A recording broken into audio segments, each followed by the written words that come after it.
আকাশ ভার্সিটির ভিপি হিসেবে নির্বাচিত হয়ে আসছে দীর্ঘ ৩ বছর। আজকেও ভার্সিটির নির্বাচনে আকাশ বিপুল ভোটে জয়লাভ করে আকাশ সবার সাথে কথা বলছে। সবাই আকাশের সাথে সেলফি তুলতে ব্যস্ত হয়ে পড়ছে। হঠাৎ করেই সেখানে বোম ব্লাস্ট হলো। সবাই নিজেকে বাঁচানোর জন্যে চারদিকে ছোটাছুটি করছে। আকাশ কিছুটা পেছনে গিয়ে একটা জায়গায় দাঁড়ালো। তখন দেখতে পারলো দুজন বাইকে করে ভার্সিটি থেকে বেরিয়ে যাচ্ছে। আকাশ দৌড়তে শুরু করলো, কিন্তু ধরতে পারলো না।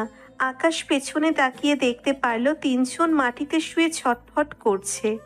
তাদের শরীরটা ঝলসে গেছে। আকাশ তাড়াতাড়ি করে গাড়ি নিয়ে ওদের তিনজনকে নিয়ে হাসপাতালে চলে আসলো। হাসপাতালে আনা মাত্রই দুজন সেখানেই মারা গেল। আর এই দুজনের মধ্যে একজন মেয়ে ছিল। দুজনকে ডাক্তার তাড়াতাড়ি করে অপারেশন থিয়েটারে নিয়ে গেল। আর দীর্ঘ 1 ঘন্টা অপারেশন করার পরে বেরিয়ে আসলো। আর তখন ডাক্তার আকাশকে বলতে শুরু করলো, আকাশ ভাই, রোগীর অবস্থা এখন বেশি ভালো না, কারণ প্রায় 4 ব্যাগ রক্তের প্রয়োজন। আর এখন এই 4 ব্যাগ রক্ত কিভাবে ম্যানেজ করতে পারি আমরা? আমাদের যে ব্লাড ব্যাংকে রক্ত আছে সেই রক্তের অবস্থা বেশি ভালো না, কারণ অনেক দিনের রক্ত পড়েছিল, এগুলো দেয়া যাবে না, নতুন রক্ত লাগবে। ডাক্তার, আপনার কোনো কিছু করতে হবে না, আমি রক্তের ব্যবস্থা করে দিচ্ছি। আমার নিজের রক্তের গ্রুপ ও নেগেটিভ। আমার কাছ থেকে আপাতত 1 ব্যাগ নিন, আর বাকিটা আমি ম্যানেজ করে দিচ্ছি। মোট 3জনকে রক্ত দিতে হবে। ওদের 3জনের অবস্থা আসলে বেশি ভালো না, কারণ অনেক ব্লাড বের হয়ে গেছে, আর এরকম সিচুয়েশনে আমরা কখনোই পড়িনি। থাক, আর কোনো কিছু বলতে হবে না, আমি বিষয়টা বুঝতে পারছি। সবসময় তো আর সব কিছু থাকে না। ঠিক আছে, আপনি আমার কাছ থেকে রক্ত নেওয়ার জন্য ব্যবস্থা করুন। কথা বলার পরে ডাক্তার আকাশকে নিয়ে ভেতরে চলে গেল। আর আকাশের কাছ থেকে 1 ব্যাগ রক্ত নেওয়া হলো। আকাশ বেরিয়ে এসে তার সঙ্গে যারা ছিল ওদের কাছ থেকে খোঁজ করে আরো 3 ব্যাগ রক্ত দিল সবাই মিলে। রক্তের ব্যবস্থা হয়ে গেছে। প্রায় 2 ঘন্টা পরে ওদের জ্ঞান ফিরে আসলো। ওদের জ্ঞান ফিরে আসার পরে আকাশ ওদের সঙ্গে দেখা করলো। সেই সময় ছেলেটা বলতে শুরু করলো, ভাই, আমি গরিব ঘরের একটা ছেলে। আমার ফ্যামিলি ততটা উন্নত নয়। আমি টিউশনও করে তারপরে চলাফেরা করি। বাড়ি থেকে কোনো খরচ দেয় না আমাকে। আপনি যদি না থাকতেন তাহলে সত্যি আমরা কি করতাম সেটা নিজেরও বলতে পারছি না। এসব কি বলছিস? তোরা আমাকে এত ভালোবাসিস, আর আমার কারণে যেহেতু তোদের এইসব হয়েছে, তাই তোদের দুঃখ কষ্ট দেখার জন্য আমাকেই তো লাগবে, তাই না? আর তোরাই তো আমাকে ভালোবেসে ভিপি বানিয়েছিস, তোদের সুখে দুঃখে পাশে থাকার জন্যই। তোরা সুখে থাকলেই আমি ভালো থাকবো। তাড়াতাড়ি সুস্থ হয়ে যা, আর চিন্তা করিস না। ভাই, আমার কোনো বড় ভাই নেই, কিন্তু আপনি এত বড় মানুষ হয়েও আমাদের পাশে থাকেন, এটাই আমাদের কাছে অনেক বেশি কিছু। অন্যান্য ভিপি থাকলে কেউ আমাদের সঙ্গে কথা বলতো না, দেখা করতো না, শুধুমাত্র দায়িত্বটা পালন করে চলে যেত। কিন্তু আপনি প্রতিটা ছাত্রছাত্রীর কাছাকাছি যান, ওদের সঙ্গে কথা বলেন, বন্ধুর মতো আচরণ করেন। এটাই আমাদের কাছে অনেক বেশি কিছু। আজকে আমাদের ভার্সিটিতে র্যাগিং হয় না শুধুমাত্র আপনার জন্য। সত্যি ভাই, আপনি অসাধারণ। আমি কোনো অসাধারণ ব্যক্তি নই, আমি তোদের মতোই সাধারণ মানুষ। তবে আমি আমার দায়িত্ব থেকে কাজগুলো করে যাই। ঠিক আছে, তোরা সুস্থ হ, আমি গেলাম। আর কোনো সমস্যা হলে আমাকে জানাবি। আশা করি আর কোনো সমস্যা হবে না। তবুও যদি সমস্যা হয় আমাকে জানাবে, হ্যাঁ? আর হাসপাতালে বিল নিয়ে চিন্তা করতে হবে না, সকল বিল মিটিয়ে দিয়েছি। আর এখানে আরও 2 দিন থাকা লাগবে, আমি পরবর্তীতে এসে আবার দেখে যাব। এই বলে আকাশ বেরিয়ে আসলো। আকাশ এখান থেকে বেরিয়ে আসার তার সঙ্গে ছিল রাজ। রাজ হলো আকাশের খুবই কাছের একটা লোক। রাজকে নিয়ে আকাশ তার গাড়িতে উঠে পড়ল। গাড়িতে উঠে পড়ার পরে সে গোডাউনে চলে আসলো। গোডাউনে আসার পরে দেখতে পারলো সকলেই সেখানে আছে আকাশের জন্য। সবাই চেয়ারে এগিয়ে দিল, আর আকাশ বসে পড়ল। বসে পড়ার পরে তখন সবার উদ্দেশ্যে বলতে লাগলো, আমার এত লোকজন, এত সিকিউরিটি থাকা সত্ত্বেও ওরা কিভাবে বোম ব্লাস্ট করতে পারে? আমার তো মাথায় আসছে না তোরা সে সময় কি করছিলি। তোরা তো সেখানেই ছিলি। তোরা কি একবারও বুঝতে পারলি না ওরা দুজন এখানে বোম ব্লাস্ট করতে এসেছে? ওরা এই ভার্সিটির কোনো ছাত্র নয়। ভাই, এখানে অন্য কেউ তাদেরকে ভিতরে প্রবেশ করার জন্য সাহায্য করেছে, না হলে আমরা অবশ্যই দেখতে পারতাম। আর আমার তো মনে হচ্ছে ছেলেটা এই ভার্সিটির কোনো ছাত্র হতে পারে, কারণ অন্য কোনো ভার্সিটির ছাত্র হলে আমরা অবশ্যই দেখতে পারতাম। ভিতরে প্রবেশ করতে তাকে কারো সাহায্য নিতে হয়েছে, যেটা আমাদের মতোই হয়তো কেউ তাদেরকে ভিতরে প্রবেশ করানোর জন্য সাহায্য করেছে। সেটাই তো কথা, এখন খুঁজে বের করতে হবে। তোরা চারদিক দেখে লোক লাগিয়ে দে। আর ওই পার্কের নাম্বারটা আমার মনে আছে, ওই বাইকের ব্যাপারে খোঁজ নিতে হবে। রাজ, তুই ওই বাইকের ব্যাপারে খোঁজ নে। ওই বাইকটা কার নামে রেজিস্ট্রি করা দেখ। জি ভাই, আমি খুব তাড়াতাড়ি বাইকের ব্যাপারে খোঁজ নিচ্ছি। আর ভাই, ওসি সাহেব আপনাকে সালাম দিয়েছেন। ওসি সাহেব আপনার সঙ্গে হয়তো কিছু কথা বলবে, আমার কাছে ফোন করে। শোন, তোরা চারদিক থেকে লোক লাগিয়ে দে, ওরা যেন কোনোভাবেই শহর থেকে বের হতে না পারে। শহরের বিভিন্ন জায়গায় যেখানে দিয়ে শহরে প্রবেশ করতে হয়, কয়েকটা জায়গায় জায়গায় আমার ছেলেদেরকে পাহারা দিতে বসিয়ে দে। যে কোনোভাবে হোক না কেন ওদেরকে আটকাতেই হবে। ওরা কার লোক সেটা আমার জানা প্রয়োজন। ওদেরকে মারা কোনো বিষয় না। আর রাজ, তুই আমার সঙ্গে চল, ওসি সাহেবের সঙ্গে দেখা করে আসি। এই কথা বলার পরে আকাশ আবারও গাড়িতে উঠে পড়ল আর রাজ ড্রাইভিং করতে শুরু করলো। ড্রাইভিং করতে করতে ওরা থানার সামনে চলে আসলো। থানায় এসে আকাশ নেমে পড়ল। আকাশ গাড়ি থেকে নেমে ভিতরে যেতে শুরু করলো। পেছনে রাজও রয়েছে। রাজ আকাশের পেছনে পেছনে যাচ্ছে। আকাশ থানার ভিতরে যাওয়ার পরে ওসির কেবিনে বসে পড়ল। আর সে সময় আকাশ বলতে লাগলো, কি ব্যাপার ওসি সাহেব, আপনি আমাকে সালাম দিয়েছেন যে? তা কোনো সমস্যা হয়েছে নাকি? সমস্যা হলে তো মোবাইলে বলতে পারতেন, এভাবে ডাকার কি দরকার ছিল? আকাশ, তুমি খুব ভালো করে জানো কারা এই কাজটা করতে পারে, কিন্তু আমাদের কথা হচ্ছে তুমি আইন নিজের হাতে তুলে নেবে না। তোমার ভার্সিটিতে বোম ব্লাস্ট হয়েছে, এখানে মানুষ তো মারা যায়নি, ছাত্রছাত্রীরা আহত হয়েছে গুরুতরভাবে। তাই আমাদেরকে কাজটা হ্যান্ডেল করতে দাও। তুমি বাদী হয়ে মামলা করো। আপনার কি মনে হয় যে আমার মতো ছেলে আপনার কাছে এসে মামলা করবে? মামলা করলে লাভটা কি হবে বলেন তো? আপনারা তদন্ত করতে করতে বছর পার করে দেবেন, কিন্তু শিক্ষার্থীরা আমার ওপর যে নির্ভর করে আছে, আমাকে যে বিশ্বাস করে, সেই বিশ্বাসটা আর আমার থাকবে না। ওরা আমার কাছ থেকে দূরে চলে যাবে। আমি চাই না এটা করা হোক। প্লিজ তুমি এসব কিছু বন্ধ করো। বোম ব্লাস্ট হয়েছে, এটা আমরা তদন্ত করে দেখব কারা এসব করেছে। তুমি মামলা করলে আমরা তদন্ত করতে পারবো। এখন তুমি তোমার আইন নিজের হাতে তুলে নেবে না। তোমার কাছে এরকম কোনো পাওয়ার নেই। আমি কি করব না করব সেটা তো আর আপনাকে জানতে হবে না। আপনি আমার বাপের বয়সে, তাই আমি আপনার সঙ্গে এসব বিষয় নিয়ে তর্ক করতে চাচ্ছি না। আপনি আপনার কাজ করতে থাকেন, আমাকে আমার কাজ করতে দিন।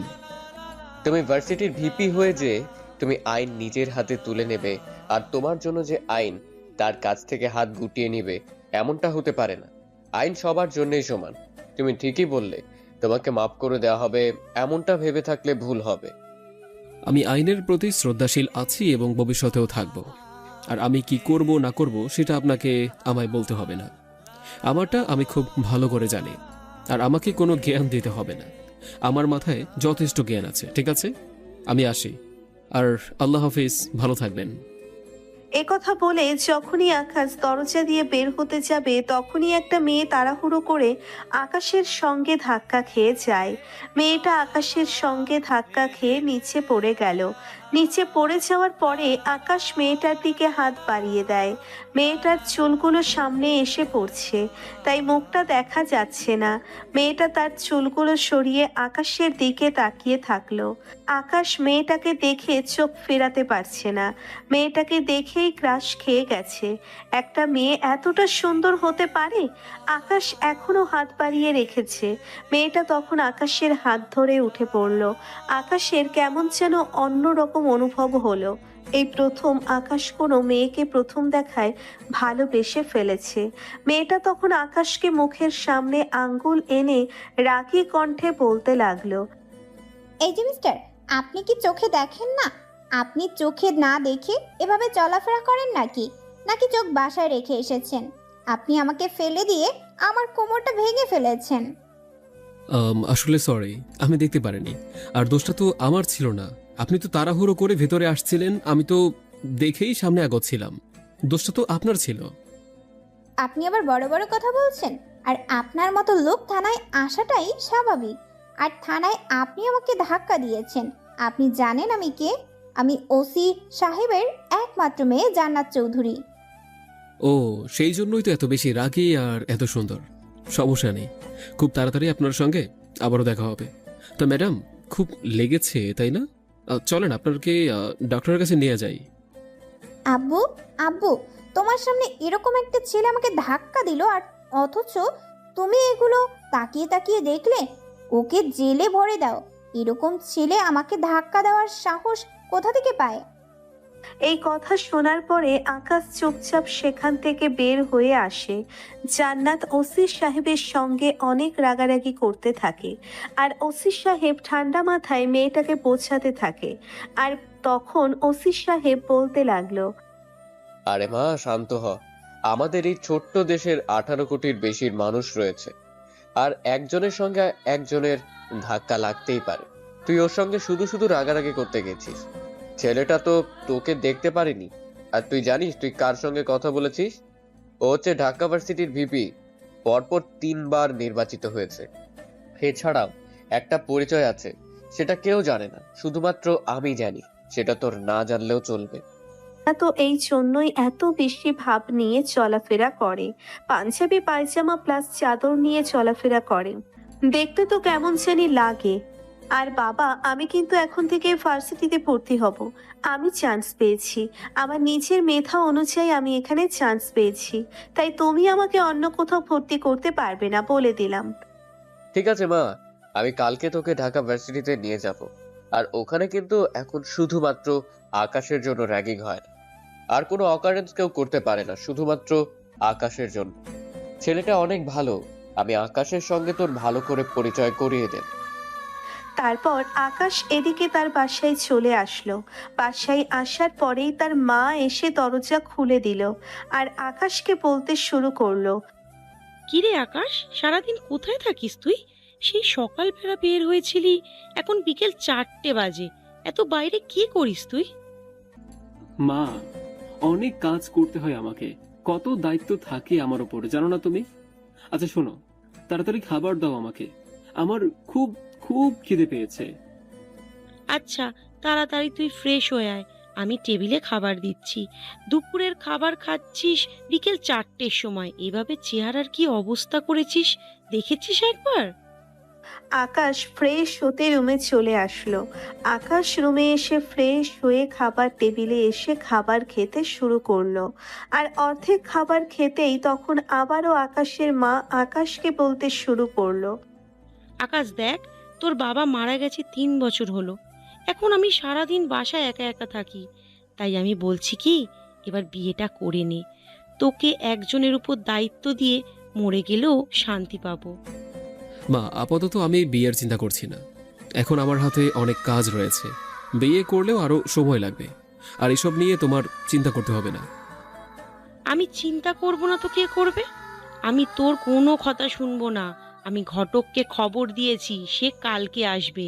মেয়ের ছবি দেখাবে, পছন্দ হলে কথা বলবো। মা প্লিজ, এসব কথা বলো না। আমি এখন বিয়ে করব না। আর আমি আসলে অন্য একজনকে ভালোবাসি, কিন্তু বিয়ে করতে সময় লাগবে। তুই যে মেয়েটাকে ভালোবাসিস, সেই মেয়েটার ব্যাপারে আমাকে বল। আমি গিয়ে তার বাবা মায়ের সাথে কথা বলি, তাহলেই তো হয়ে যায়। মাগো, তোমাকে আমি বোঝাতে পারবো না। আমার খাওয়া শেষ, আমি গেলাম। হ্যাঁ, আর আমার জন্য কফি দিয়ে যাও প্লিজ, লক্ষ্মী মা আমার। এই কথা বলার পরে আকাশ তাড়াতাড়ি করে তার রুমে এসে শুয়ে পড়ল। আর কখন সে ঘুমিয়ে পড়ল বুঝতেই পারল না। পরদিন সকালবেলা আকাশ তাড়াতাড়ি করে রেডি হয়ে নেয় কলেজে যাওয়ার জন্য। রেডি হয়ে সে বাইক নিয়ে ভার্সিটির উদ্দেশ্যে যেতে শুরু করলো। রাস্তার মাঝে কিছু ছেলে তার জন্য ওয়েট করে থাকে। আকাশ থেমে গেল তাদের সামনে। থেমে যাওয়ার পরে ছেলেগুলো তখন আকাশকে বলতে লাগলো, ভাই, আমরা আপনার জন্য ওয়েট করছিলাম। আসলে ভাই, এই এলাকায় কিছু বকাটে ছেলেরা ভার্সিটির মেয়েগুলোকে বিরক্ত করে। এমনকি মহিলা কলেজ যখন ছুটি হয় তখন ওদের যাতায়াতের সমস্যা করে এই প্রকারের ছেলেরা। ওরা কোথা থেকে এসেছে সেটা আমরা জানতে পারিনি। নতুন ছেলেগুলো হয়তো অন্য এলাকার হবে। কি বলিস? আমার এলাকায় এসব কিছু হচ্ছে আর অথচ আমি জানি না? ঠিক আছে, ওই ছেলেগুলোর কলেজ ছুটি হওয়ার পরে যে এসব করে আমি বিষয়টা দেখব। আর তোদের আজকে কলেজ আছে, তাড়াতাড়ি কলেজ যা, বিষয়টা আমি দেখব। আর একটা কথা ভাই, ওই ছেলেগুলো মাঝে মাঝে আপনার কথা জিজ্ঞাসা করে। সবার কাছে আমরা যতটুকু খবর পেয়েছি, আর কি হয়তো বা আপনার কোনো ক্ষতি করার জন্য এই এলাকায় এসেছে। একটু সাবধানে থাকবেন ভাই। আমাকে নিয়ে তোদের এত চিন্তা ভাবনা করতে হবে না, তোরা তোদের কাজ কর যা এখন। আর শোন, অবশ্যই সাবধানে চলাফেরা করবে। আর আমার কথা কেউ কিছু জিজ্ঞাসা করলে সত্যি সত্যি বলে দিবি, মিথ্যা বলার প্রয়োজন নেই। মিথ্যা বলে তোরা তোদের নিজেদের বিপদ ডেকে আনবি না। আমার বিপদ আমাকে সামলাতে দিবে, বুঝতে পেরেছিস? এই কথা বলার পরে ছেলেগুলো বেশ আশ্বাস পেল, কারণ ছেলেগুলো ভালোভাবেই জানে যে আকাশ কেমন লোক আর সে কি করতে পারে। তারপর আকাশ তাড়াতাড়ি করে ভার্সিটিতে চলে আসে। ভার্সিটিতে আসার পরে তার বন্ধু বান্ধবদের সঙ্গে আড্ডা দিতে থাকে। সকলেই আকাশের সঙ্গে ফাজলামো করছে। হঠাৎ করেই দেখতে পারল ভার্সিটির গেট দিয়ে একটা সুন্দরী রমণী প্রবেশ করছে। মেয়েটা কারো ড্রেস পরেছে, যেটার কারণে মেয়েটাকে আরো বেশি ফুটিয়ে তোলা আছে। আকাশ লক্ষ্য করে দেখতে পারলো এটা আর কেউ নয়, এটা হলো জান্নাত, ওসি সাহেবের একমাত্র কন্যা। জান্নাত আকাশের দিকেই আসছিল, আর আকাশের দিকে আসার পর আকাশ দাঁড়িয়ে গেল বসা অবস্থা থেকে। জান্নাত এসে আকাশকে বলতে শুরু করলো, এই যে আকাশ, আপনি কালকে আমাকে এভাবে ধাক্কা দিয়ে চলে আসলেন আর অথচ আমাকে সরি বললেন না। এখন আপনাকে সরি বলতে হবে, না হলে কিন্তু আমি এই কলেজের অধ্যাপকের কাছে বিচার দিব। কালকে আমার কোনো দোষ ছিল না, আমি আমার মতো করেই চলে আসছিলাম। আপনি না দেখে আর তাড়াহুড়ো করে প্রবেশ করছিলেন, তাই দোষটা আপনার ছিল। আপনার কারণেই অমনটা হয়েছে। আমি কেন সরি বলতে যাব? বললাম না এখানে আপনার অন্যায় ছিল, তার মানে আপনারই অন্যায়। আমি যখন যেটা বলি তখন সেটাই হয়, আমার উপর কেউ কথা বলে না। এই যে আপু, আপনার কি মাথা ঠিক আছে? আপনি কার সামনে দাঁড়িয়ে কথা বলছেন? আপনি যদি তার পরিচয় জানেন তাহলে তো এখান থেকে দৌড়ে পালাবেন। যান এখান থেকে, শুধু শুধু ঝামেলা করিয়েন না। মনে হয় নতুন এসেছেন। কেন ভার্সিটিতে নতুন আসলেই যে আপনার বন্ধুর ব্যাপারে জানতে হবে এমন কোনো কিছু লেখা আছে নাকি? ভার্সিটিতে আমি পড়াশোনা করার জন্য এসেছি, আপনার বন্ধুর ব্যাপারে জানার জন্য আসিনি। লাভ হবে না, আজ পর্যন্ত ভাইয়ের ব্যাপারে কেউ জানতে পারেনি, আর আপনিও জানতে পারবেন না। ভাইয়ের ব্যাপারে জানতে গেলে ভাইয়ের মনের ঘরে প্রবেশ করতে হবে, কিন্তু আজ পর্যন্ত একটা মেয়েও মনের ঘরে প্রবেশ করতে পারলো না, আপনিও পারবেন না। এই ছেলে তোর সাহস তো কম না, তুই কাকে কি বলছিস? আমি কি তোর ভাইকে বিয়ে করার জন্য এখানে এসেছি? তোর ভাইকে সরি বলানোর জন্য এখানে এসেছি, আর তুই এত কথা বলছিস কেন? ভাইয়ের হয়ে সাফাই গাইছিস কেন? সিয়াম, এত কথা বলিস না, চুপচাপ থাক। আর এই যে জান্নাত, আপনি কি এখান থেকে যাবেন? হ্যাঁ, নাকি আমি এখান থেকে চলে যাব? আপনার সব আজাইরা কথাবার্তা শোনার সময় কিন্তু নেই আমার কাছে। হঠাৎ করেই আরো দুইটা ছেলে আকাশের কাছে আসলো, আর দুইটা ছেলে আসার পরে আকাশকে বলতে শুরু করলো, ভাই, একটা খবর জানতে পেরেছি, আপনি একটু সাইডে আসলে ভালো হতো। কালকে যে বম ব্লাস্ট করা হয়েছিল সেখানে ওই একটা ছেলেকে গুলি করেছিলাম, আর ওই একটা ছেলে একটা হাসপাতালে যায় তার চিকিৎসা করার জন্য। পায়ে গুলি লেগেছিল, আর হাসপাতাল থেকে ছেলেটাকে আমরা তুলে এনেছি। ও গুড, ভেরি গুড। ছেলেটাকে এইখানেই মাঠের মধ্যে নিয়ে আয়। ছেলেটাকে যদি আড়ালে সবকিছু জিজ্ঞেস করি তাহলে অনেকটা অন্যায় হয়ে যাবে। ছাত্র ছাত্রীদের কাছে থেকে ওদের সামনে বিচার করব। তখনই হঠাৎ করে আরো দুইটা ছেলে সাগরকে নিয়ে আসেন। সাগরকে নিয়ে আসার পরে মাঠের মধ্যে দাঁড় করিয়ে রাখে, আর আকাশ তার সামনে যায়। পেছনে জান্নাত রয়েছে। জান্নাত সবকিছু দেখেও যেন হতবাক হয়ে যাচ্ছে, কারণ আকাশকে সবাই এত সম্মান এত শ্রদ্ধা করে, যেটা জান্নাত আসলেই আশা করেনি। জান্নাত তাকিয়ে তাকিয়ে দেখছে। আকাশ তখন বলতে লাগলো, তোদের তো আমার সঙ্গে ঝামেলা ছিল। আমাকে যদি মারতেই হতো অন্য জায়গায় মারতে পারতিস, অন্য জায়গায় বোম ব্লাস্ট করতে পারতিস, কিন্তু এই ভার্সিটিতে বোম ব্লাস্ট করে বড় অন্যায় করে ফেলেছিস তোরা। আমার উপর এটা করলে আমি কোনো কিছুই বলতাম না, কিন্তু তোরা এত বড় অন্যায় করেছিস যার কারণে 3 জন মানুষ হাসপাতালের বেডে মারা যাচ্ছিল। ভাই আমাকে ক্ষমা করে দিন, আমি টাকার লোভে পড়ে বোম ব্লাস্ট করেছি। আমি আর কখনো সব কাজ করব না। আসলে আমাকে শাকিল টাকা দিয়েছিল সব করানোর জন্য। টাকা পাওয়ার পরেও তোর আরও 10 বার চিন্তা করার দরকার ছিল যে কার এখানে বোম ব্লাস্ট করতে যাচ্ছিস। তোরা কিন্তু কোনো কিছুই চিন্তা করিস নি। ভয় পাস না, হ্যাঁ তাই না? ভয় পাবি, এখন থেকে পাবি। আমি চাই শান্তি, আর তোরা এই শান্তি বিনষ্ট করছিস। তুই কি মনে করছিস তোর কাছে এখন আমরা মাছ দেওয়ার জন্য এসেছি? কখনো না। তোকে একটু বাজিয়ে দেখলাম আমি, তুই কত বড় নেতা হয়েছিস। তোর এত ক্ষমতা হয়নি যে শাকিলের কোনো ক্ষতি করার।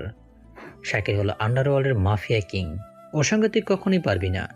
তোকে পেলে টুকরো টুকরো করে নদীতে ভাসিয়ে দেবে। তোর যদি বুকের মাঝে একটু ভয় থাকতো তাহলে অনেক ভালো হতো, কারণ তুই নিজেও জানিস না তুই কার সঙ্গে কথা বলছিস। তোরা তো শুধু জানিস যে আকাশ একজন ভার্সিটির ভিপি, এটুকুই তার ক্ষমতা। কিন্তু আসল খবর তো তোর বস নিজেই জানে না।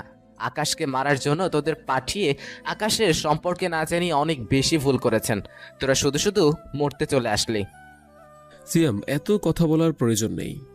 এটাকে গাছের সাথে ঝুলিয়ে ইচ্ছে মতো পিটাতে থাকবি, যে পর্যন্ত মুখ দিয়ে রক্ত বের না হবে। আর মুখ দিয়ে রক্ত বের হবার পরে বাকি কাজটা তুই জানিস, তুই কি করবি। তখনই শিয়াম তার লোকজন দিয়ে গাছের সঙ্গে উল্টো করে ঝুলিয়ে ছেলেটাকে ইচ্ছে মতো পেটাতে শুরু করলো। আর সাগর সে সহ্য করতে না পেরে কান্না করতে করতে আকাশের কাছে মাপ চাইতে শুরু করলো। এটা ভার্সিটির সব ছাত্রছাত্রী তাকিয়ে তাকিয়ে দেখছে, অনেকে আবার হাততালি দিচ্ছে। হাততালি দেওয়ার কথা, কারণ বোম ব্লাস্টে অনেক ক্ষতি হয়েছে। ভার্সিটির কিছু আসবাবপত্র নষ্ট হয়ে গেছে, আরো মানুষ মারা যেতে পারত, কিন্তু আল্লাহর অশেষ রহমতে ওরা বেঁচে গেছে। তবে এটাও ঠিক মতো রক্ত না পাওয়া গেলে ওদেরকে বাঁচানো একদমই সম্ভব হতো না। তারপর আকাশ আবারও ক্যান্টিনে গিয়ে বসে কফি খেতে লাগলো। ওদিকে জান্নাত এগুলো দেখে সে নিজে নিজে বলতে লাগলো, যতটা খারাপ ভেবেছিলাম ততটা খারাপ সে নয়। আমি সাধারণত জানতাম ভার্সিটির ভিপিগুলো অনেক রাগী, অনেক বজ্জাত টাইপের হয়। সুযোগ পেলেই মেয়েদের সঙ্গে অসভ্যতা করে, এমনকি ক্ষমতার অপব্যবহার করে ভার্সিটিতে নোংরা কাজ করে বেড়ায়। কিন্তু এই মানুষটাকে দেখছি অন্যরকম। বিষয়টা ভালো লাগলো। কিন্তু জনাব, আপনাকে তো আমি জ্বালাবো অনেক। দেখি আপনি কত সহ্য করতে পারেন। আপনাকে তো আমার ভীষণ পছন্দ হয়ে গেছে। ইচ্ছে করছে এখনই বিয়ে করে বউ হয়ে যাই, কিন্তু সেটা তো সম্ভব না এখন। ধীরে ধীরে কাজটা করতে হবে। আমার ভালোবাসা তো আমি আদায় করবই। এই বলে জান্নাত ক্লাসে চলে আসলো। ক্লাসে প্রথম এসেছে, তার কারণে স্যার সবার সঙ্গে জান্নাতের পরিচয় করিয়ে দিলেন। আর জান্নাতও নতুন কিছু বন্ধু পেল। সবাই অনেক ভালো।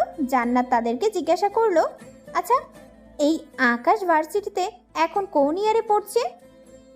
আকাশ ভাই এই ভার্সিটিতে একটানা 6 বছর ধরে আছে। সে এখন বর্তমানে অনার্স ফাইনাল ইয়ারে পড়ছে। কিন্তু এই ফাইনালি আর কখনোই শেষ হবে না, এই ফাইনাল ইয়ার চলতেই থাকবে।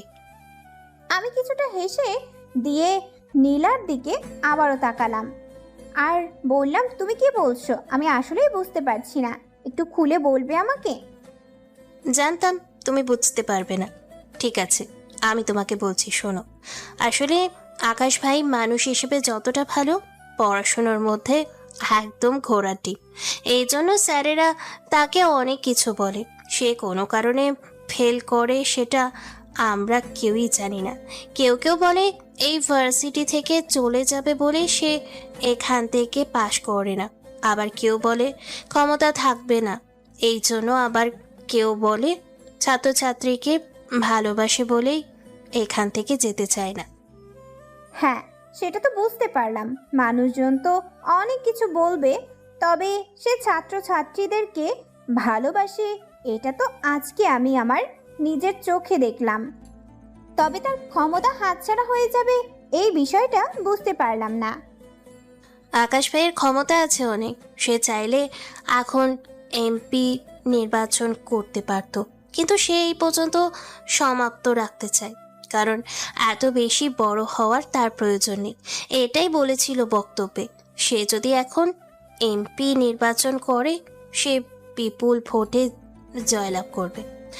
শহরের প্রতিটা কোনায় কোনায় তার নাম ছড়িয়ে ছড়িয়ে আছে। কাউকে টাকা পয়সা দিয়ে হেল্প করে, আবার কাউকে নিজের জীবন দিয়ে সাহায্য করে। এই শহরে শুধুমাত্র শান্তি বিরাজ করছে আকাশ ভাইয়ের জন্য। ও আচ্ছা, তোমার কাছ থেকে কথাগুলো শুনে বেশ ভালোই লাগলো, কিন্তু আমার মনে হচ্ছে আকাশের অনেক শত্রু রয়েছে চারিদিকে। যে কোনো সময় ওরা আকাশের ক্ষতি করতে পারে। এটা ঠিক যে আকাশের অনেক শত্রু রয়েছে। আকাশের যে কোনো সময় যে কোনো কিছু করতে পারে। যদি আকাশের মতো কাউকে আমি পেতাম, ইউনিভার্সিটিতে সকলেই আকাশকে ভালোবাসে। এমন একটা মেয়ে পাবে না যে আকাশের প্রেমে হাবুডুবু খায়নি। প্রতিদিন আকাশ অনেক প্রেমপত্র পায় মেয়েদের কাছে থেকে। ইভেন আমি নিজে আকাশকে ভালোবাসি। জান্নাত একথা শুনে কিছুটা বিরক্তি নিয়ে তাকালেও নীলার দিকে নীলা কোনো কিছু বুঝতে পারল না। আর নীলার কথাগুলো শুনে জান্নাতের অনেক বেশি কষ্ট হচ্ছে। জান্নাতের মনে হচ্ছে নীলার গলা টিপে মেরে ফেলার জন্য। আকাশকে ভালোবাসার কথা শুনে জান্নাতের অনেক জেলাস ফিল হচ্ছে। জান্নাতের এমনটা কেন হঠাৎ করে মনে হচ্ছে সেটা জান্নাত নিজেও হয়তো বলতে পারবে না। কোনো এক অজানা কারণেই সে এসব সহ্য করতে পারছে না। এদিকে আকাশ সে ক্যাম্পাসে বসেছিল ছেলেদের সঙ্গে আর এভাবেই কথা বলছিল। কিছুক্ষণ পরে আকাশ দেখতে পারলো জান্নাত ক্লাস শেষ করে তার সামনে দিয়েই চলে যাচ্ছিল। আকাশও তার পেছনে পেছনে যেতে শুরু করলো, কিন্তু কেউ বুঝতে পারছে না আকাশ কোন দিকে যাচ্ছে। কিন্তু জান্নাত ঠিকই বুঝতে পেরে গেছে। সে নিজে নিজে বলতে লাগলো, আমি তো খুব ভালো করে বুঝে গেছি আকাশ চৌধুরী যে আমার প্রেমে পড়ে গেছে। ঠিক আছে আকাশ চৌধুরী, তোমাকে তো এত সহজে মেনে নেব না। তোমার কিছু পানিশমেন্ট আছে, তারপরে তোমাকে মেনে নেব।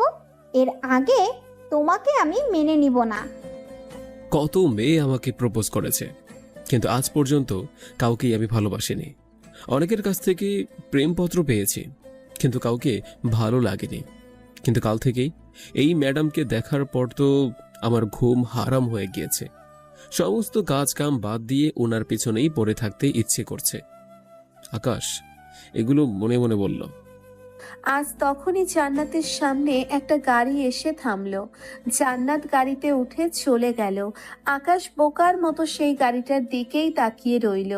এদিকে জান্নাত এসব দেখে হাসতে শুরু করলো। জান্নাত বাসায় এসে ফ্রেশ হয়ে নেয় আর শুয়ে শুয়ে আকাশের কথা চিন্তা করতে থাকে। এদিকে আকাশ সে ভার্সিটি থেকে সোজা গোডাউনে চলে আসলো।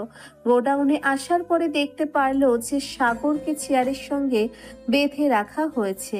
তখনই সাগরের মোবাইলে একটা কল আসলো। কল আসার পরে আকাশ কলটা রিসিভ করলো। আকাশ কল রিসিভ করার পরে ওপাশ থেকে সাগর ভেবে কেউ একজন বলতে লাগলো, সাগর, তুই কি কাজটা ঠিকমতো করেছিস? পরবর্তীতে আজ যেটা দিয়েছিলাম সেটা করে তাড়াতাড়ি আমার এখানে চলে আয়। আর শোন, ওই আকাশের থেকে দূরে থাকবি, কারণ আকাশ কোনোভাবে যদি একবার বুঝতে পারে বা তোকে যদি ধরতে পারে তাহলে কিন্তু সমস্ত কিছু শেষ হয়ে যাবে। তোর চিকিৎসা করানো লাগবে না, তুই তাড়াতাড়ি আমার এখানে চলে আয় আর মালগুলো নিয়ে। এই কথা শোনার পরে আকাশ তাড়াতাড়ি করে সাগরের কাছে মোবাইলটা দেয় আর সাগরকে বলল ভালোভাবে সাকিবের সঙ্গে কথা বলার জন্য। সাগর ভয়ের কারণে শাকিলের সঙ্গে ভালোভাবে কথা বলতে শুরু করলো। কথা বলার শেষে কল কেটে দিল। কল কেটে দেওয়ার পরে আকাশ জিজ্ঞাসা করতে লাগলো, কিরে, কিসের মালের কথা বলা হয়েছে? তোর কি নিয়ে যাওয়ার কথা সাকিবের কাছে? সত্যি করে বল, না হলে কিন্তু তোর অঙ্গ প্রত্যঙ্গগুলো একদম পিস পিস করে কেটে ফেলবো। ভাই প্লিজ আমাকে মারবেন না, আমি সব সত্যি কথা বলে দিচ্ছি। আসলে দুইটা মেয়েকে শাকিল ভাইয়ের কাছে নিয়ে যাওয়ার কথা ছিল। ওই দুইটা মেয়েকে আমি কিডন্যাপ করে রেখেছি। ভার্সিটিতে দুইটা মেয়েকে আমি আমার আস্তানায় রেখেছিলাম, আর সেটাকে নিয়ে যাওয়ার কথা বলছে। বাহ, আমি তো আরো ভেবেছিলাম তুই এসবের কোনো কিছুই জানিস না, কিন্তু এখন তো দেখছি তুই ভালো মাপের খেলোয়াড়। এই দুইটা মেয়েকে রেখেছিস আজকে শাকিলের কাছে নিয়ে যাবে, আর এটা তুই এখন বলছিস আমাকে? কুত্তার বাচ্চা, তুই আর বাঁচতে পারবি না। শুধু তোকে না, তোর উপরে যারা যারা আছে সবাইকে আমি একটা একটা করে ধরে ধরে মারবো। একথা বলে আকাশ সাগরকে একটা লাথি মারলো। আকাশ সাগরকে লাথি মেরে নাক মুখ দিয়ে রক্ত বের করে ফেললো। তারপর আকাশ সরাসরি তার রুমে আসলো। রুমে আসার পরে ল্যাপটপ অন করলো। ল্যাপটপ অন করার পরে সেই নাম্বারটা কোথায় আছে সেটা ট্র্যাক করার চেষ্টা করছে। কিছুক্ষণ পরে এটা করতে সফল হয় আকাশ। আর তখনই আকাশের মোবাইলটা বেজে উঠলো আবারও। আকাশ মোবাইলটা হাতে নিয়ে দেখতে পারলো তার আম্মু কল দিয়েছে। আকাশ কলটা রিসিভ করলো। কলটা রিসিভ করার পর ওপাশ থেকে তার মা বলতে শুরু করলো। কিরে আকাশ, কোথায় তুই? বিকেল হয়ে গেল, তুই এখনো পর্যন্ত বাসায় আসলি না? তোকে কতবার বলবো যে ঠিক মতো খাওয়া দাওয়া করতে? আমি যে আর এগুলো নিতে পারছি না। বৌমা আসলে হয়তো এই চিন্তাটা আমার করা লাগতো না।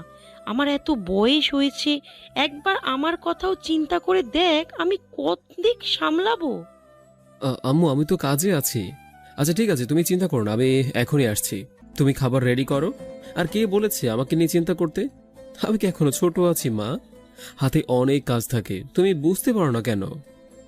তোর মতো তো আর শিক্ষিত হইনি যে আমার এত কিছু বুঝতে হবে। আমি যতটুকু জানি এতেই আমার চলবে। তাড়াতাড়ি বাসায় আয়, তোর সঙ্গে খাবো বলে আমি সেই কখন থেকে বসে আছি। আর কতক্ষণ ধরে ফোন দিচ্ছি, ফোন ধরছিস না তুই। আকাশ সমস্ত কাজ রেখেই তাড়াতাড়ি করে বাইকে করে বাড়িতে চলে আসলো। বাসায় আসার পর ফ্রেশ হয়ে তাড়াতাড়ি করে তার মায়ের সঙ্গে খেতে বসলো। তার মা ফোন করলে আকাশ একটুও দেরি করে না।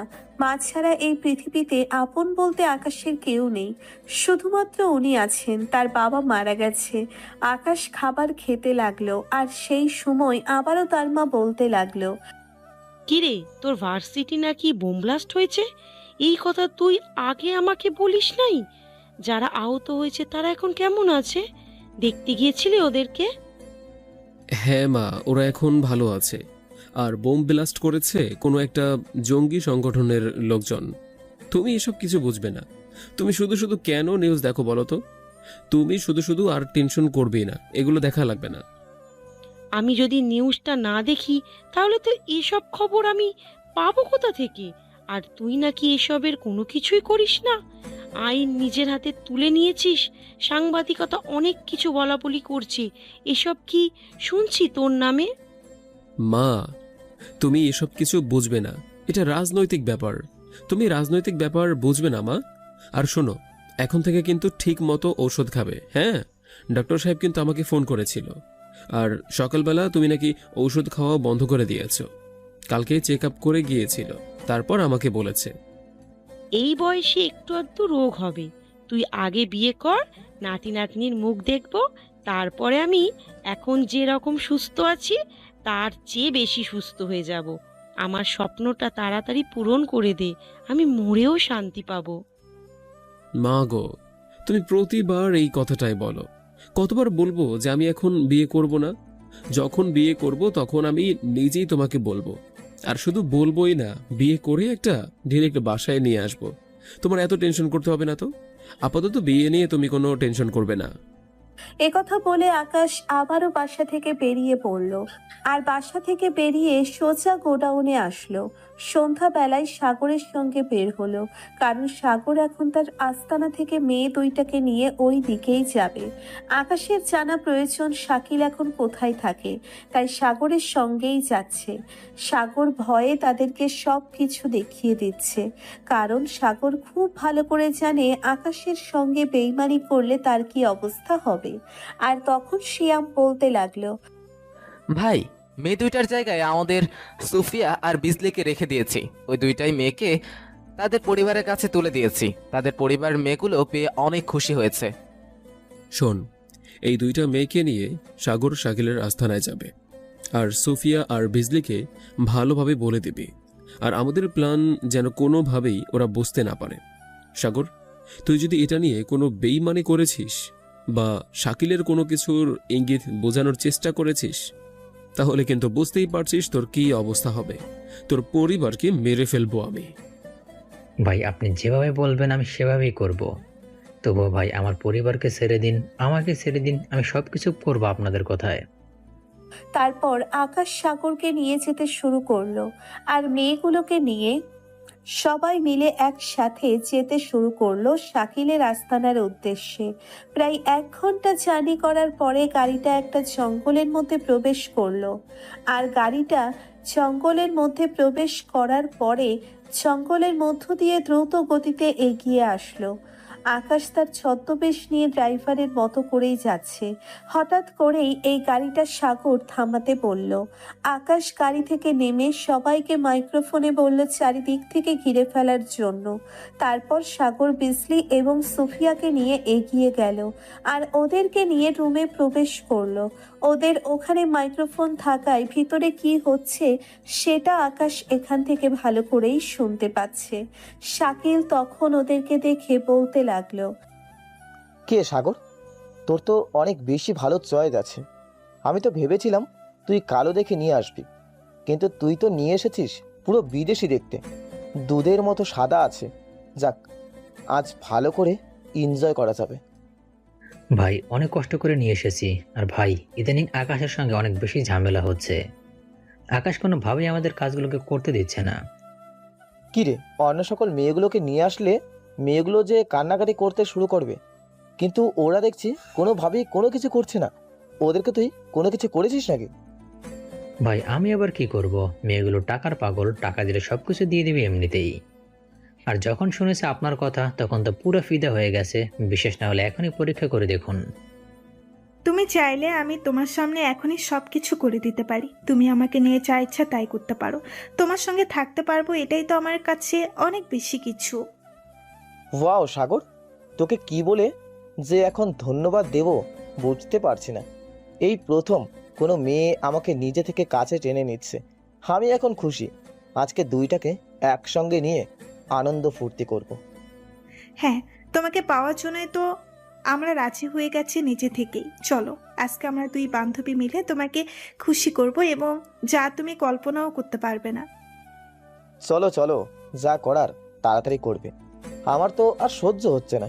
আমি ভাবতে পারিনি যে আমার এমন একটা দিন আসবে যে কোনো মেয়ে নিজ থেকে আমাকে এইসব কিছু করতে দেবে। তো আবার একসঙ্গে দুজন, সব সময় তো জোর করে সব কিছু করতে হতো। তারপর বিসলি এবং সোফিয়া ওরা দুজনে মিলে এই সাকিবকে নিয়ে একটা রুমের মধ্যে প্রবেশ করলো। হ্যাঁ, নিয়ে যাওয়ার পরে শাকিলকে বিছানার মধ্যে ধাক্কা দিয়ে ফেলে দিল। শাকিলের মনে লাড্ডু ফুটছে, কিন্তু এদিকে বিসলি এবং সোফিয়া তারা দুজনে মিলে হাসাহাসি করছে। তখন শাকিল বলতে লাগলো, কিরে, তোরা এত খুশি হচ্ছিস কেন? তোরা এত টাকা পাবি, যাও করতে পারবি না। বাকিটা জীবন তোরা এইভাবেই পার করে দিতে পারবি। তখন সোফিয়া শাকিলের উপর উঠে পড়ল আর শাকিলের উপর উঠে শাকিলের মুখ টেপ মেরে দিল। হাত পা বেঁধে ফেলল বিসলি। তার হাত পা সবকিছু বেঁধে ফেলে দরজাটা ভালোভাবে আটকে দিল, যেন কেউ ভিতরে প্রবেশ না করতে পারে। কেউ কোনো কিছু বুঝতে পারছে না। বিসলি এমনভাবে অভিনয় করে যাচ্ছে, বাইরে থেকে বোঝা যাচ্ছে সবাই মিলে এনজয় করছে। আর এদিকে আকাশ গোপনে জানালা দিয়ে ঘরে প্রবেশ করলো। আর রুমে প্রবেশ করার পরে দেখতে পারলো শাকিলকে এভাবে বেঁধে রাখা হয়েছে খাটের সঙ্গে। তখন আকাশ বলতে লাগলো, কিরে, অনেক কিছু করবি ভেবেছিলি? হ্যাঁ, মনে করেছিলি দুজনকে একসঙ্গে পেয়েছি, এত ভালো মেয়ে, অনেক ভালো হবে, হ্যাঁ অনেক এনজয় করতে পারবি, কিন্তু কোনো কিছুই সম্ভব হলো না। তবে এইখানে কেন এত কিছু করলাম জানিস? একটু মজা নেওয়ার জন্য। কারণ চাইলে তো এমনিতেই মারতে পারতাম, ভাবলাম একটু তোর সঙ্গে মজা করা যাক, তাই করলাম। তখন বিসলি শাকিলের মুখ থেকে টেপ খুলে দেয় কথা বলার জন্য। শাকিলের মুখে টেপ খুলে দেওয়ার পরে সে আকাশকে বলতে লাগলো, তার মানে সাগর আমার সঙ্গে এভাবে বেইমানি করতে পারলো? এই দুইটো তোর লোক ছিল। আমি যদি আরেকবার ভেবে দেখতাম তাহলে আজকে আমার এই দিন দেখতে হতো না। কি চাস তুই আমার কাছে? এই ফকিন্নি, তোর কাছে আবার কি চাইবো? তোর কাছে কিছু আছে নাকি দেওয়ার মতো? হতে পারি সেদেরকে নিয়ে ফুর্তি করতে, এছাড়া তো আর কোনো কিছুই পারিস না। আজকে তোকে এমন শিক্ষা দিব যে কখনো ভাবতে পারবি না আমরা দুজন কি কি করতে পারি। এটা তোর ধারণার বাহিরে। শোন, আমি নিজে আকাশ চৌধুরী তোকে একটা ভালো খবর দিচ্ছে। জানি না তোর জন্য এটা ভালো খবর হবে কিনা, কিন্তু আমার কাছে এটা ভালো। এই বিজলি আর সোফিয়াকে দেখছিস? আমার যত অপারেশন হয়, আমার যত মিশন আছে, সব কিছুর মাঝে ওদের দায়িত্বে থাকে একটা ছেলে। যে দায়িত্ব পালন করতে না পারে, ওদের থেকে বেশি এরা দুজন দায়িত্ব পালন করে থাকে। এরা দুজন সব রকম ফাইটিং করতে প্রস্তুত। বস, আপনি কোনো চিন্তা করবেন না। এটাকে কিভাবে সাহায্য করতে হয় সেটা আমাদের খুব ভালো করেই জানা আছে। আপনি বাইরে গিয়ে অপেক্ষা করুন। আমরা এটাকে শিক্ষা দিয়ে আসছি। প্রতিবার মানুষকে অন্যভাবে মারতাম, কিন্তু এটাকে আরো ভিন্নভাবে মারবো আমরা। তুই এতগুলো মেয়ের জীবন নষ্ট করেছিস। প্রতি সপ্তাহে 10টা মেয়েকে কিডন্যাপ করে পাচার করে দিচ্ছিস বিদেশে। ওই মেয়েগুলো তো কারো না কারো প্রয়োজন ছিল, হ্যাঁ? কারো না কারো মেয়ে ছিল। ওদের অবস্থা কেমন হচ্ছে সেটা একটু হলেও উপলব্ধি করতে পারছি। এমনকি আমার নিজের বোনটাকেও ধরা ছাড়িস নি। আমার নিজের বোনটাকে কিডন্যাপ করে নিয়ে গিয়েছিস। আমার বোনটা আজও বেঁচে আছে কিনা সেটা জানি না। তুই আমার বোনকে কিডন্যাপ করে পাচার করেছিস। বল, তোর বস কে? তোর উপরে কারা কারা আছে? মরে গেলেও বলবো না। তুই বাঁচতে পারবি না। আমাদের বস তোকে কুত্তার মতো মারবে। শুধু তোকে না, তোর সঙ্গে যারা আছে সবাইকে মারবে। শুধুমাত্র কয়েকটা দিন অপেক্ষা কর। আমিও তো এটাই চাই, তোর বস এই বাংলাদেশে আসুক। কে তোর বস সেটা দেখতে চাই আমি। এখন সত্যি করে বল, না হলে তোর কি অবস্থা হবে সেটা তুই নিজেও ভাবতে পারছিস না। এখনো তোকে আমরা ভালো করে বলছি, সত্যি করে বলে দে তোর উপরে কারা কারা আছে, আর তুই কাদের সঙ্গে কাজ করিস, তোদের কোথায় কোথায় গোডাউন আছে। না হলে এমন অবস্থা করব যেটা তুই কল্পনাও করতে পারবি না। আমি আর সুমাইয়া কতটা খারাপ এটা তোর ধারণার বাহিরে। বেজলি, এভাবে হবে না। তোরা তোদের কাজ কর। তোদের যেটা ভালো মনে হয় তোরা সেটাই কর। আমি বাইরে আছি, কাছে করে আসিস। বলেই আকাশ রুম থেকে বেরিয়ে আসলো। রুম থেকে বেরিয়ে আসার পরে শাকিলের যত লোকজন ছিল সবাইকে গুলি করে মেরে ফেললো।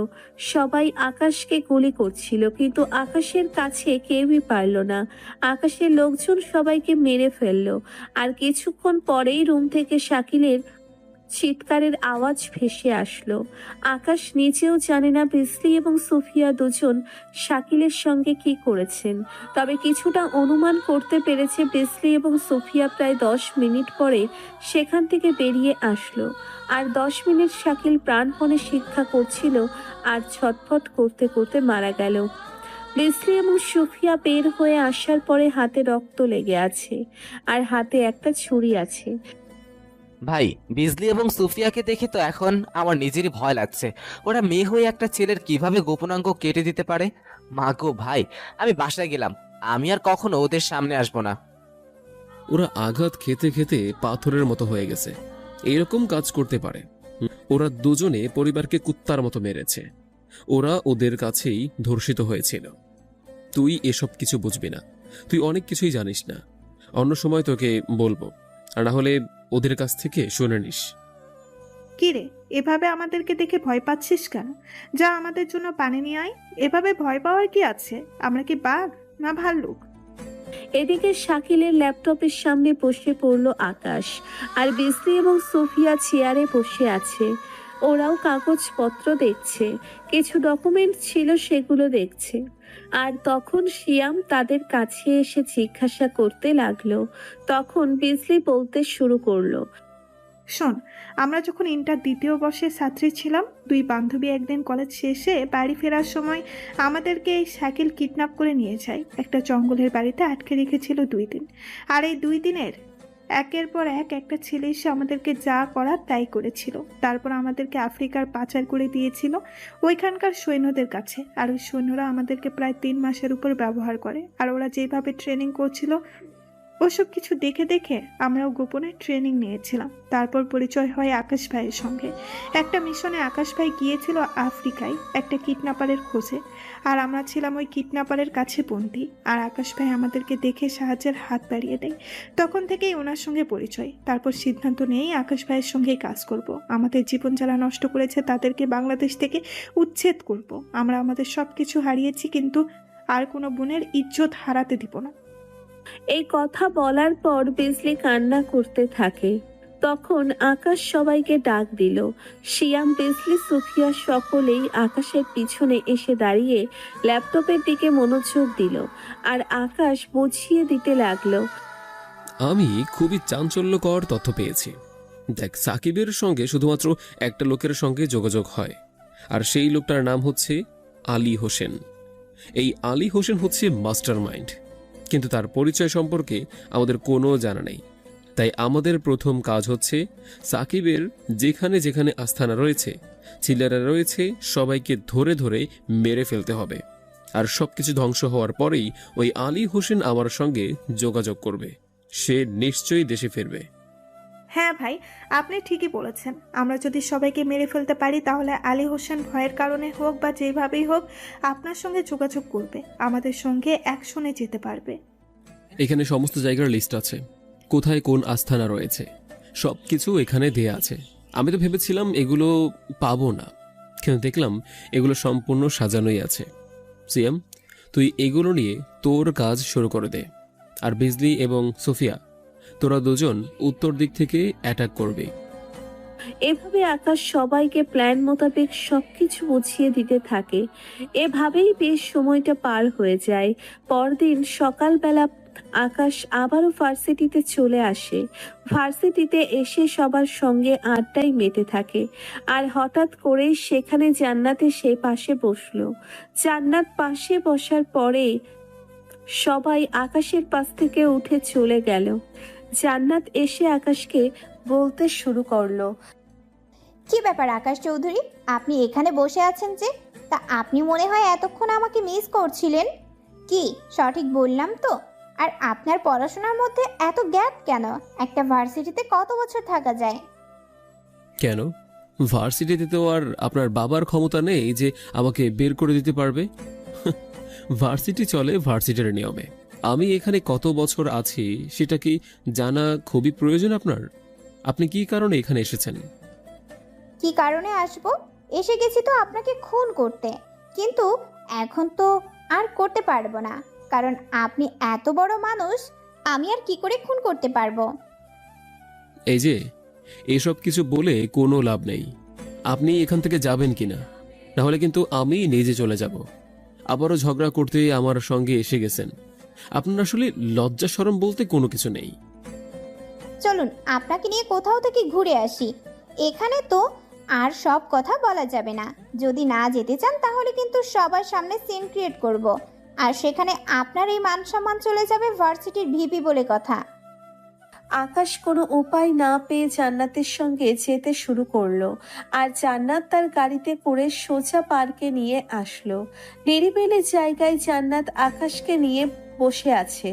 জান্নাত কোনো কিছু বলতে চাচ্ছে, এটা আকাশ খুব ভালো করেই বুঝতে পারছে। কিছুক্ষণ পরে আকাশ নিচে থেকেই জান্নাতকে বলতে লাগলো। এখানে আমাকে নিয়ে আসার কোনো কারণ আছে কি? কারণ থাকলে তাড়াতাড়ি করে বলুন, না হলে আমি গেলাম। আমার অনেক কাজ আছে। এখানে শুধু শুধু বসে থাকার কোনো মানে হয় না। রাতের আধারে একটা মেয়ের লজ্জাস্থানে হাত দিতে তোমার লজ্জা লাগে না? মনে আছে শপিং মলে কি করেছিল একটা মেয়ের সঙ্গে? আকাশ এই কথা শোনার পরে কেমন যেন হয়ে গেল।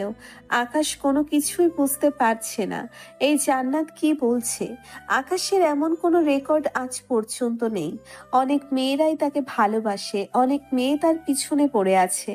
আকাশ চাইলে অনেক কিছু করতে পারত, কিন্তু আকাশের এসব কিছুর প্রতি কোনো আগ্রহই নেই। জান্নাতের মুখ থেকে এরকম কথা শুনে অবাক হয়ে গেল। তখন আকাশ নিচে থেকে বলতে শুরু করলো। দেখো, মিথ্যা বদনাম ছড়াবে না। আমি তোমাকে কোনো কিছুই করিনি, আর আমি আজ পর্যন্ত এমন কাউকেই কোনো কিছু করিনি। তোমার কোথাও না কোথাও ভুল হচ্ছে। বাহ, তুমি দেখি এখনই ঘেমে যাচ্ছ। ঠিক আছে, আমি তোমাকে বলছি শোনো। একদিন আমি শপিং মলে গিয়েছিলাম একা। শপিং মলে তখন কারেন্ট চলে যায় আর সব কিছু অন্ধকার হয়ে যায় রাতের বেলা। তখন হঠাৎ করে কেউ আমার ওড়নার টান দিয়ে নিয়ে যেতে থাকে, আর সেখানে তুমি এসে ওড়নাটা নিয়ে আমার বুকের মাঝে দিয়ে দাও। আমি তোমাকে ঠিকই চিনে ফেলেছি, আর একটু আগে যেটা বললাম সেটা তো এমনি ঘাবড়ানোর জন্য তোমাকে বললাম। এই কথা শোনার পরে আকাশের বুকের উপর থেকে কেমন যেন একটা পাথর নেমে গেল। এতক্ষণ মনে হচ্ছিল তার বুকের মাঝে একটা পাথর বসেছিল। আকাশ রাগের চোখে মেয়েটার দিকে তাকায়, আর জান্নাত এটা দেখে অনেকটা ভয় পেয়ে যায়, কারণ জান্নাত আজ পর্যন্ত আকাশকে এভাবে তাকানোটা কখনোই দেখেনি। এবারই প্রথম আকাশ জান্নাতের দিকে এভাবে তাকিয়েছে। তখন আকাশ বলতে শুরু করলো, তুমি জানো আমি কতটা ভয় পেয়েছিলাম তোমার কথা শুনে? হ্যাঁ, আমি তোমার উপকার করেছিলাম সেদিন, আর ছেলেটাকে আমি থাপ্পড় দিয়ে সেখান থেকে তাড়িয়ে দেই। হ্যাঁ, সেদিন থেকে তোমার প্রতি কেমন যেন একটা ফিলিংস কাজ করতো, কারণ সবাই তো আজকাল সুযোগ খোঁজে। তোমার একটু ভিন্ন দেখলাম, আর তোমাকে দেখেই তো আমি ক্রাশ খেয়ে গেছিলাম সেদিন। তারপর তোমার ব্যাপারে খোঁজ নিতে থাকি, তোমার ব্যাপারে খোঁজ নিতে নিতে জানতে পারলাম এসব। তারপর বাবাকে বলে এই ভার্সিটিতে ভর্তি হলাম, আর সেদিন আমি ইচ্ছে করে ধাক্কা দিয়েছিলাম তোমার সঙ্গে একটু পরিচিত হওয়ার জন্য। বিষয়টা বুঝতে হবে। আর সেদিন থেকে তোমাকে আমি এত ভালোবাসি যে আর বোঝাতে পারবো না। তুমি আমাকে ভালোবাসো সেটা ভালো কথা, কিন্তু আমি তোমাকে তো ভালোবাসি না, কারণ আমি তো অন্য কাউকে ভালোবাসি। এখন কি হবে? না, তুমি অন্য কাউকে ভালোবাসতে পারবে না, আমি তোমাকে ভালোবাসি, তোমাকেও আমাকে ভালোবাসতে হবে। আমি তোমাকে ছাড়া বাঁচবো না।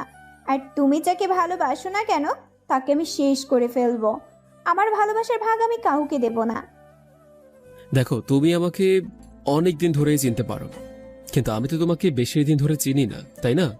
মাত্র কয়েকদিন হলো আমাদের পরিচয়, তাই আমাকে সময় দেওয়া লাগবে। আমি যাকে ভালোবাসি তার সঙ্গে একটু কথা বলে দেখতে হবে না? সে কি তার ভালোবাসাকে স্যাক্রিফাইস করবে কি না তোমার জন্য? জান্নাত এই কথা শুনে কিছুটা কান্নায় ভেঙে পড়ল। নীরবে জান্নাতের চোখ দিয়ে পানি পড়ছে, আর আকাশ এদিকে মনে মনে হাসছে। আকাশও জান্নাতকে প্রচন্ড বেশি ভালোবাসে, কিন্তু জান্নাতকে একটু কান্না করানোর জন্যই এরকমটা করেছে। আকাশ মিটিমিটি করে হাসছে, জান্নাত নিচু হয়ে কান্না করছিল। কিছুক্ষণ পরে জান্নাত তার চোখের জল মুছে বলতে লাগলো, বিশ্বাস করো, আমি তোমাকে সত্যি অনেক বেশি ভালোবাসি। অনেক দিন ধরেই বলতে চেয়েছিলাম, কিন্তু আসলে বলতে পারিনি। আজকে হারানোর ভয়ে তোমাকে বলে ফেলেছি। প্লিজ আমাকে ফিরিয়ে দিও না। আর জান্নাত এই কথা বলার পরেই চারিদিক থেকে গুলি করতে লাগলো আকাশকে উদ্দেশ্য করে। আকাশ তাড়াতাড়ি করে জান্নাতের হাত ধরে একটা তারপর আড়ালে লুকিয়ে পড়ল। তারপর তার কোমর থেকে পিস্তলটা বের করলো, আর পিস্তলটা বের করার পরেও ওদেরকে গুলি করতে শুরু করলো। আকার মনে মনে ভাবছে এখন ফাইটিং করলে জান্নাতের কোনো ক্ষতি হতে পারে। আকাশ গুলি করতে করতে পেছনে ফিরে আসছে খুব কৌশলে। সেই সময় জান্নাত অনেকটা ভয়ে ছিল। আকাশ তাড়াতাড়ি করে জান্নাতকে বলতে লাগলো, জান্নাত, তুমি এখন এখান থেকে তাড়াতাড়ি করে পালিয়ে যাও। তুমি থাকলে আমি ওদের সঙ্গে ফাইটিং করতে পারবো না, আমি নিজেই মারা যাব। প্লিজ তুমি এখন এখান থেকে যাও, তোমার জন্য আমি ফাইটিং করতে পারছি না। আমি তোমাকে ছেড়ে যাব না। আমি তোমাকে ছেড়ে এখান থেকে এক চুল পরিমাণ নড়বো না। আমি তোমার সঙ্গে সঙ্গে থাকবো। মরলে দুজন একসাথে মরবো, বাঁচলে দুজন একসাথে বাঁচবো। প্লিজ জান না, তুমি একটু বোঝার চেষ্টা করো। এখানে অনেকজন রয়েছে, চারদিক থেকে যদি গুলি করতে শুরু করে তাহলে কিন্তু তোমাকে আমার বাঁচানো সম্ভব হবে না। প্লিজ তুমি এখান থেকে যাও, আমি ওদেরকে মেরে তারপর আসছি। আমি তো বললাম আমি তোমাকে ছেড়ে কখনো যাব না। এখান থেকে তো তোমাকে ছেড়ে যাবই না। তোমাকে বিপদের মুখে ফেলে আমি এখান থেকে চলে যাব, এটা তুমি ভাবলে কি করে? সব কথা শুনতে রাজি আছি, কিন্তু এখন এই মুহূর্তে এই কথাটা শুনতে রাজি নই আমি। প্লিজ জান না, তুমি আমার সাথে কিন্তু মুখের উপর তর্ক করছো। আমার মুখের উপর তর্ক করা একদম পছন্দ করি না আমি। তুমি এখন এখান থেকে যাবে কিনা আমার কিন্তু এখন টেনশন হচ্ছে। প্লিজ। জান্নাত আর কোনো কিছু না বলে শক্ত করে আকাশকে জড়িয়ে ধরলো। আকাশকে জড়িয়ে ধরে সে আকাশের বুকে লুকিয়ে থাকতে চাচ্ছে। আকাশ আর কোনো কিছু বলল না। আকাশ ওদেরকে গুলি করতে করতে জান্নাতকে নিয়ে পিছিয়ে আসলো, আর আকাশ সুযোগ মতো শিয়ামকে কল দিল, আর শিয়াম সঙ্গে সঙ্গে গাড়িতে করে আরো কিছু ছেলে মেয়েদেরকে পাঠিয়ে দিল, আর ছেলেরা 5 মিনিটের মধ্যে এসে জান্নাতকে তার গাড়িতে তুলে ফেললো। সবাই মিলে ওদেরকে গুলি করতে শুরু করলো। তখন তখন রিফাত আকাশকে বলতে শুরু করলো। ভাই, জান্নাত ভাবিকে গাড়ির মধ্যে বসিয়ে রেখেছি, উনি এখন নিরাপদে আছে। ভাই, আমরা সামনের দিকে আগাচ্ছি, আপনি চিন্তা করবেন না, ওদের সব কয়টাকে আমরা ধরে ফেলবো। রিফাত একথা বলে বাকিদেরকে নিয়ে সামনে আগাতে শুরু করলো। আকাশও গুলি করতে শুরু করলো। আকাশের কাছে ওরা কখনোই পেরে উঠবে না। ওরা আকাশের কাছেই মারা গেল। দুজনকে আকাশের লোকেরা ধরে তার গোডাউনে নিয়ে গেল। জান্নাতকে সহ সবাই মিলে গোডাউনে আসলো। জান্নাত গোডাউনে আসার পরে নীরবে একটা জায়গায় বসে আছে। আকাশ জান্নাতের কাছে আসলো। জান্নাতের কাছে আসার পরে জান্নাতকে বলতে শুরু করলো। এখন তুমি বাসায় চলে যাও, আমার কিছু কাজ আছে। আমার বাসায় যেতে অনেক দেরি হবে। তোমার বাবা মা হয়তো তোমাকে নিয়ে টেনশন করবে। তাড়াতাড়ি চলে যাও, বাকি কথা পরে না হয় হবে। তুমি আমাকে বাসায় দিয়ে আসবে, আমি তোমাকে ছাড়া অন্য কারোর সঙ্গে বাসায় যাব না। আমার অনেক ভয় লাগছে, তুমি আমার পাশে বসবে। আকাশ কোনো কিছু না বলে জান্নাতকে শক্ত করে জড়িয়ে ধরলো। জান্নাত আকাশকে জড়িয়ে ধরে কান্না করতে শুরু করলো। এটা যে সুখের কান্না, কারণ প্রিয় মানুষ তো এমনটাই থাকা উচিত যে বিপদে আপদে সবসময় তার পাশে থাকবে, সাপোর্ট করবে। জান্নাত কান্না করতে লাগলো আর আকাশ মাথায় হাত বুলিয়ে দিতে দিতে বলতে শুরু করলো। এই মানুষটা যে আমাকে এতটা ভালোবাসে সেটা তো আমি আগে কখনো জানতাম না। কথা দিচ্ছি, সারা জীবন এভাবে বুকের মাঝে আগলে রাখবো, আর কান্না করতে হবে না। এখন বাসায় চলে যাও। আগে বলো, তুমি আমার জন্য সেফ থাকবে? কারণ তুমি ছাড়া আমার লাইফে আর কখনো কেউ আসবে না। তুমি আমার শেষ, তুমি আমার প্রথম। আমি তোমাকে ছাড়া বাঁচবো না। আমিও তোমাকে ছাড়া বাঁচবো না। এবার কান্নাকাটি থামাও। অনেকেই তাকিয়ে আছে আমাদের দিকে। শুধু শুধু ছেলেদেরকে সিনেমা দেখিয়ে কোনো লাভ হবে না। এখন বাসায় যাও, আর কথা দিচ্ছি আমি তোমার হয়েই থাকবো। এই কথা বলার পরে আকাশ জান্নাতকে তার বাসার সামনে নামিয়ে দিল। বাসার সামনে নামিয়ে দেওয়ার পরে ওসি সাহেব সেটা দেখে নিল। আকাশ আর কোনো কিছু না বলে সোজাসুজি গোডাউনে চলে আসলো। গোডাউনে আসার পরে দেখতে পারলো একটা ছেলেকে বেঁধে রাখা হয়েছে। রাস্তাদের বাঁধন খুলে দিল, আর খুলে দেওয়ার পরে জিজ্ঞাসা করতে লাগলো, তোদেরকে আলী হোসেন পাঠিয়েছে এটা খুব ভালো করে জানি, কিন্তু এখন তোরা আমাকে বল তোদের বস আলীকে আমি কোথায় পাবো? মরে গেলেও বলবো না, আমরা জীবন দিয়ে দিতে রাজি আছি তোকে মারার জন্য আমাদেরকে, কিন্তু আফসোস মারতে পারলাম না। আমার ছোট্ট বোনকে তোরা তুলে নিয়ে গিয়েছিস। আমার বোন কোথায় আছে জানি না, সে কি আদৌ বেঁচে আছে নাকি মারা গিয়েছে তাও জানি না। দেশের মানুষের ক্ষতি করছিস, আর তোদেরকে বাঁচিয়ে রাখবো এটা ভাবলে কি করে? হ্যাঁ, আমরা মরে গেলেও তুই বাঁচবি না। আলী ভাই তোকে মারার জন্য অলরেডি চলে এসেছে। তুই তার সব কিছু ধ্বংস করে দিয়েছিস, তুই বাঁচতে পারবি না। আকাশ কোনো কথা না বলে ওদেরকে লাথি দিয়ে অ্যাসিডের মধ্যে ফেলে দিল, আর মুহূর্তের মধ্যে দেহটা থেকে হাড়গুলো আলাদা হয়ে গেল। রক্ত অ্যাসিডের সাথে মিশে লাল হয়ে গেছে। আর ওদিকে জান্নাতকে ওসি সাহেব আকাশের সাথে দেখে ওসি সাহেব জান্নাতকে তার পাশে বসতে বলল। জান্নাত চুপচাপ তার বাবার পাশে বসে আছে। সে সময় ওসি সাহেব বলতে লাগলো, জান্নাত, আমি তোর কাছ থেকে এরকম কোনো কিছু আশা করিনি। আমি তোর কাছ থেকে ভালো কিছু আশা করেছিলাম। আকাশের সঙ্গে তোর মেলামেশাটা আমার পছন্দ না। তুই কি আকাশকে ছেড়ে দিবি কিনা সেটা বল। বাবা, তুমি এরকম কেন বলছো? আকাশ তো অন্যায় কোনো কাজ করছে না। সে মানুষের পাশে থাকছে, মানুষের বিপদে এগিয়ে যাচ্ছে, আর এই কারণে সে ওই জঙ্গিবাদগুলোকে মেরে ফেলছে। যেটা তোমরা করতে পারছো না সেটা আকাশ করিয়ে দেখাচ্ছে। তাহলে তোমাদের প্রবলেমটা কোথায় আকাশকে নিয়ে? দেখ, আকাশ খারাপ এটা আমি বলছি না। তুই আকাশের সঙ্গে মিশতে পারবি না, তোর সঙ্গে আকাশকে মানায় না। তুই আকাশকে ভুলে যা। বাবা, তুমি যাই কিছু বলো না কেন, আমি আকাশকে ছাড়া বাঁচবো না। আমি আকাশকে অনেক ভালোবাসি এবং সেও আমাকে অনেক ভালোবাসে। আমি তোদের ভালোবাসা মেনে নেব না কখনো। জান্নাত, তুই কিন্তু অনেক বেশি ভুল করছিস।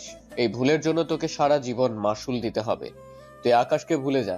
আমি তোর বিয়ে অন্য কারোর সঙ্গে ঠিক করেছি। ছেলেটা লন্ডনে থাকে, অনেক বড় বিজনেসম্যান। তুই ওখানে ভালো থাকবি। আকাশের সঙ্গে বিয়ে হলে তোর কোনো পরিচয় দেওয়ার মতো কোনো কিছু থাকবে না। আমি মানলাম সে মানুষের ভালোর জন্য কাজ করছে, কিন্তু তার নামে অনেকগুলো মামলা রয়েছে। যে কোনো সময় সে অ্যারেস্ট হতে পারে। আমরা শুধু প্রমাণ হাতে পেয়ে নেই। আমি সব কিছু জেনেই আকাশকে ভালোবেসেছি। এখানে আকাশের কোনো দোষ নেই। আমি আকাশের কাছে গিয়েছি, তুমি আকাশের কোনো ক্ষতি করবে না। আকাশের বিরুদ্ধে প্রমাণ তোমরা সারা জীবন জোগাড় করতে থাকবে, কখনোই প্রমাণ আর পাবে না। সত্যের জয় সব সময় হয়। আমি আর তোকে এ বিষয়ে কোনো কিছু বলবো না। তোর জীবন তুই নিজের হাতে নষ্ট করবি। আমার বলার দরকার ছিল, আমি তোকে বলেছি। তোকে এখন বেশি কিছু বলা যাবে না, কারণ তুই এখন আর ছোট নেই, বড় হয়ে গেছিস। তোর যেটা ভালো মনে হয় তুই সেটাই কর। জান্নাত আর কোনো কিছু না বলে রুমে চলে গেল। জান্নাত রুমে যাওয়ার পরে আকাশের কথা চিন্তা করতে লাগলো, কারণ সে জেনে বুঝেই আকাশের কাছে গিয়েছে। সে খুব ভালো করে জানে আকাশের কাছে এসে ভালো থাকবে। আকাশ তাকে নিজের জীবনের চেয়েও অনেক বেশি ভালোবাসে। এদিকে আকাশ সে তার নিজের কাজ করতে থাকে। এভাবেই পার হয়ে গেল বেশ কিছু দিন। সবকিছু ভালোই চলছিল। একদিন রাতের বেলা আকাশ গোডাউন থেকে তার বাসায় ফিরছিল বাইকে করে, আর হঠাৎ করে তার মোবাইলটা বেজে উঠল। আকাশ বাইক থামিয়ে মোবাইলটা রিসিভ করলো। ওপাশ থেকে কেউ একজন তাকে বলতে শুরু করলো, কিরে মিস্টার আকাশ চৌধুরী, কি অবস্থা তোর? তোর তো অবস্থা এখন মোটামুটি ভালোই আছিস, তাই না? তোকে একটা তথ্য দিচ্ছি, তোর হবু বউ তোর মা এখন আমার কাছে। দুজন অনেক বেশি কষ্ট পাচ্ছে। আয়, তাড়াতাড়ি আয়। আলী, তোর সঙ্গে আমার সমস্যা। এখানে আমার মাকে ধরে আনার কি দরকার ছিল? আমার মাকে এবং জান্নাতকে ছেড়ে দে, ওরা দুজনই আমার কলিজা। এই কারণেই তো আমরা তুলে এনেছি। তুই আমার সব কিছু ধ্বংস করে দিয়েছিস। দেশের বিভিন্ন স্থানে আমার আস্তানা ছিল, আবার সকল লোকগুলোকে মেরে ফেলেছিস। সেই গোডাউনগুলো পুড়িয়ে দিয়েছিস। তুই কি মনে করেছিস আমি এভাবে তোকে ছেড়ে দেব? আমিও তো চাই তোর সঙ্গে দেখা করার জন্য। আমি আমার মনের প্রতিশোধ নেব, আর কত মেয়ের সর্বনাশ করেছিস সেটার হিসাব তোকে দিতে হবে। তোর তো একমাত্র মৃত্যুই হবে আমার হাতে। এখন আপাতত আমাকে নিয়ে না চিন্তা করে তুই তোর ফ্যামিলির কথা ভাব। তোর হবু বউটা অনেক সুন্দর, আবার ছেলেরা তাকে খেতে চাচ্ছে। আমারও পছন্দ হয়েছে। আগে আমি খাবো, তারপরে আমার ছেলেরা খাবে। 10 মিনিটের মধ্যে আয়। কোথায় আসবি সেটা তোর মনে হয় এতক্ষণে জানা হয়ে গেছে। চলে আয় গাজীপুরের জঙ্গলে। আকাশ কল কেটে দিল। আকাশ কল কেটে দেওয়ার পরে সবাইকে নিয়ে প্রস্তুত হয়ে গেল, আর আকাশ তাড়াতাড়ি করে গাড়িতে করে চলে আসলো সেই গাজীপুরের জঙ্গলে। গাজীপুরের জঙ্গলে আসার পরে আকাশ গাড়ি থেকে নামার পরে কয়েকজন এসে আকাশকে ধরে নিয়ে গেল। নিয়ে যাওয়ার পরে দেখতে পারলো আকাশের মাকে চেয়ারে বসিয়ে রেখেছে এবং জান্নাতকে চেয়ারের সঙ্গে বেঁধে রেখেছে। জান্নাতের গালে কয়েকটা থাপ্পড়ের দাগ পড়ে গেছে, আর তখন জান্নাত ওদেরকে বলতে শুরু করলো, তোরা এখন থেকে কালেমা পড়া শুরু করে দে, কারণ আকাশ চলে এসেছে। তোদেরকে বলেছিলাম না, আমাদেরকে তুলে এনে ভুল করেছিস, সেই ভুলের মাসুল এখন তোদেরকে দিতে হবে। অনেক তো বড় বড় কথা বলেছিস। দেখি তোর নাগর আমাদেরকে কি করতে পারে। তোর নাগরকে মারার জন্যই আমি এ পর্যন্ত এসেছি। তুই জানিস এই আকাশ আমাদের কতটা ক্ষতি করেছে? আমাদেরকে পুরো নিরচ্ছেদ করে দিয়েছে। তোকে মারার জন্যই তো এখানে এসেছি। এখন ওদেরকে ছেড়ে দে। আমি এসে গেছি, ওদের সাথে তোর কোনো ঝামেলা নেই। তাই ওদেরকে নিয়ে আমার সঙ্গে ব্ল্যাকমেল করিস না, ছেড়ে দে। আরে ছেড়ে দেওয়ার জন্য তো আর তুলে আর নেই। তোর মাকে ছেড়ে দেব। তোর মাকে রেখে দিলে আমাদের কোনো লাভ হবে না, তাই তোর মাকে ছেড়ে দিচ্ছি। কিন্তু জান্নাতকে ছাড়তে পারবো না।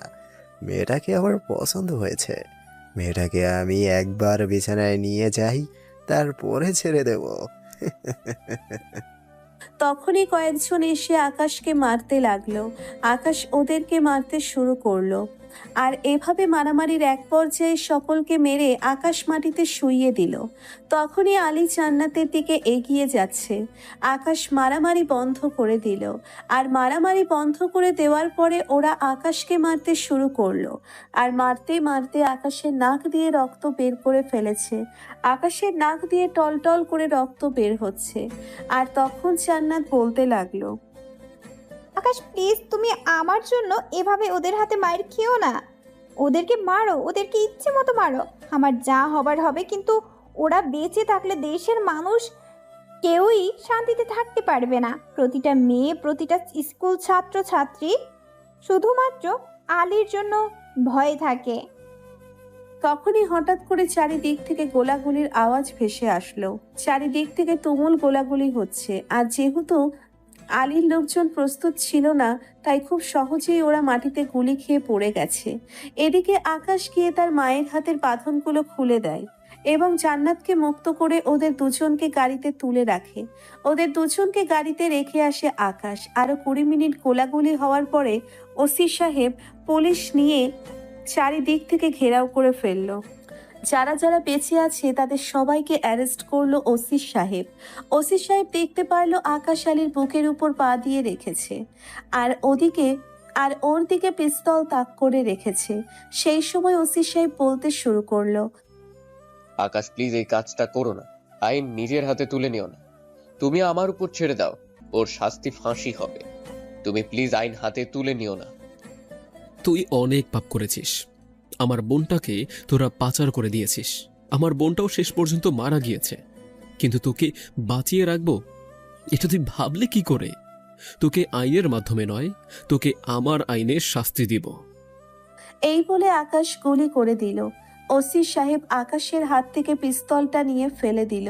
কোনো কিছু বলতে পারলো না, শুধুমাত্র জান্নাতের জন্য। জান্নাত এদিকে আকাশকে শক্ত করে জড়িয়ে ধরলো আর বলতে লাগলো, আলহামদুলিল্লাহ, আজকে থেকে আলীর মতো ভয়ঙ্কর লোক আর দেশে কোনো কিছু করতে পারবে না। এখন থেকে প্রতিটা মেয়ে নিরাপদে চলাফেরা করতে পারবে। ওর জন্য পুরো নরক হয়ে গিয়েছিল। হ্যাঁ, এবার আর কোনো কষ্ট নেই, আর কোনো দুঃখ নেই। মা আমাকে বলতে বলতে পাগল হয়ে গিয়েছে, তার একটা বৌমা প্রয়োজন, আর এখন মায়ের ইচ্ছেটা পূরণ করব। কিরে, তোদের অত ইচ্ছে আছে নাকি আমি বিয়ে করি? সবার সামনে এরকম কথা বলো না তো, আমার অনেক বেশি লজ্জা লাগছে। দেখছো মা কিভাবে আমাদের দিকে তাকিয়ে মিটমিট করে হাসছে? প্লিজ ছেড়ে দাও। জান্নাত লজ্জা পেয়ে আকাশকে আরো শক্ত করে জড়িয়ে ধরলো। তখন সবাই মিলে হাততালি দিতে লাগলো। এভাবেই না হয় চলতে থাকুক তাদের মিষ্টি ভালোবাসার গল্পটা। নিত্য নতুন ভালোবাসার গল্প পেতে আমাদের চ্যানেলটি এখনই সাবস্ক্রাইব করে পাশে থাকবেন। ধন্যবাদ সবাইকে। হ্যালো ভিউয়ার্স, আসসালামু আলাইকুম। আশা করি আপনারা সবাই অনেক ভালো আছেন। আলহামদুলিল্লাহ, আমি আপনাদের দোয়ায় অনেক ভালো আছি। আসলে বর্তমান গল্পগুলা অনেক লেট করে দিতেছি, আপনারা অনেকটাই হয়তো রাগ করতেছেন। আসলে এই রমজান মাসে ভয়েস আর্টিস্টরা ভয়েস ঠিকমতো দিচ্ছে না, ভয়েস দিতে লেট করতেছে, তো সেই কারণেই গল্প দিতে অনেকটাই লেট হচ্ছে। ইনশাল্লাহ ঈদের পর থেকে আর কখনোই লেট হবে না গল্প দিতে। ঈদের পর থেকে প্রতি 3 দিন পর পর একটা করে সকল পর্ব পাওয়ারফুল গল্প আপলোড করা হবে। আশা করি আপনারা সবাই দেখবেন। ভালো থাকবেন, ভালো রাখবেন কাছের মানুষকে। আল্লাহ হাফেজ।